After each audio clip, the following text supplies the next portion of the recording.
Aujourd'hui, les journalistes font partie intégrante de notre quotidien. Mais à quoi servent-ils? Qui sont-ils? Adressons-nous aux journalistes du journal Le Parisien afin de tenter de répondre à cette question. À quoi servent les journalistes aujourd'hui?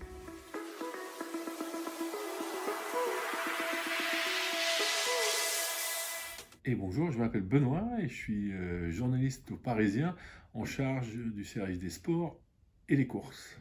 Alors, je m'appelle Victor, j'ai donc 29 ans et je suis journaliste au service économie du Parisien. Je m'occupe plus particulièrement du secteur des transports. Je m'appelle Estelle Dautry et je suis journaliste au Parisien. Alors moi c'est Clémence et je suis chef d'édition adjointe de l'édition de Paris du Parisien. Je m'appelle Nicolas et je suis journaliste au service futur du Parisien. Je m'occupe notamment de la santé, de la science et de l'environnement.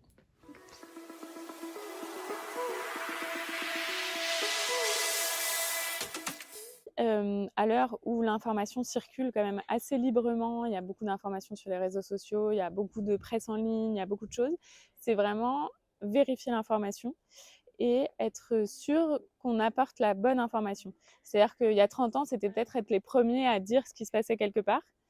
Aujourd'hui, c'est vraiment dire voilà ce qui se passe et tout ce qu'on peut vous en apprendre. C'est faire en sorte d'informer le plus possible de gens.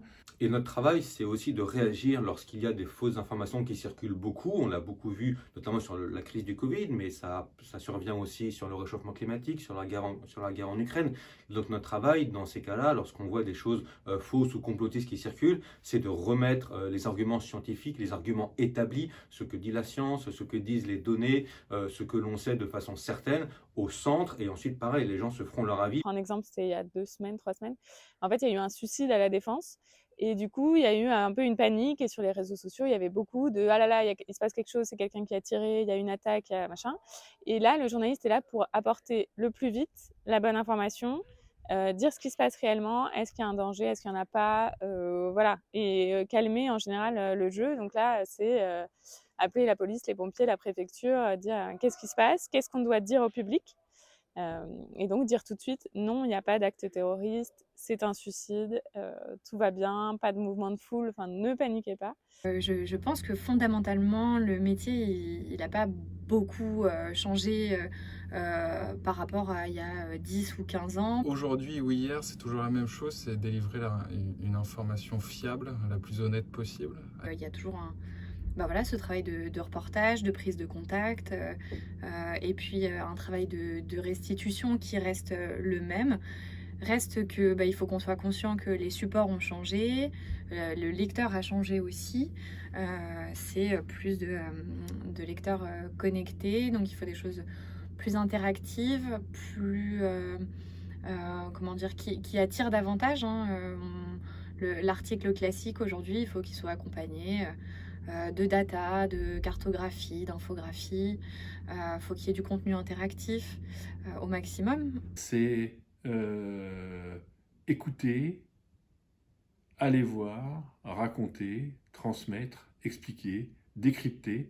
Bref, tout ce qui permet aux lecteurs, spectateurs et à toute l'audience de comprendre ce qui se passe à côté de chez nous ou un peu plus loin, ici ou ailleurs dans le monde. Donc voilà, c'est une mission d'information.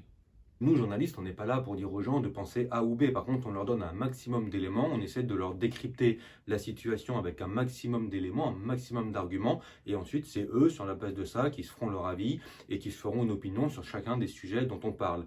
Pour moi, le but, c'est d'apporter des clés de compréhension aux gens de tous les sujets qui traversent la société ou à l'international, que chacun puisse se faire un avis propre et réveiller un peu parfois le libre arbitre des gens. Et puis après, il y a une plus grande réactivité peut-être sur l'info.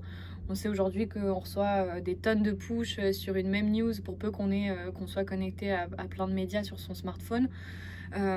Tous les médias se battent un petit peu pour sortir telle ou telle info.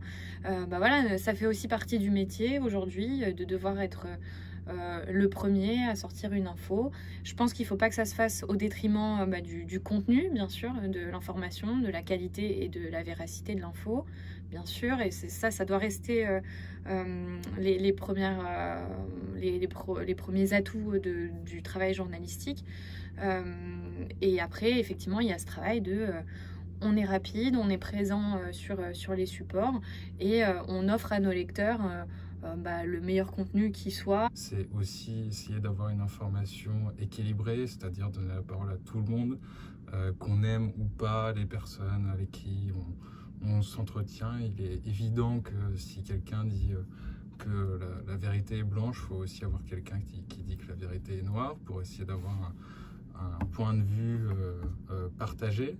En fait, au quotidien, c'est plutôt raconter ce qui se passe, le raconter le plus justement possible, au plus près des faits. Et voilà.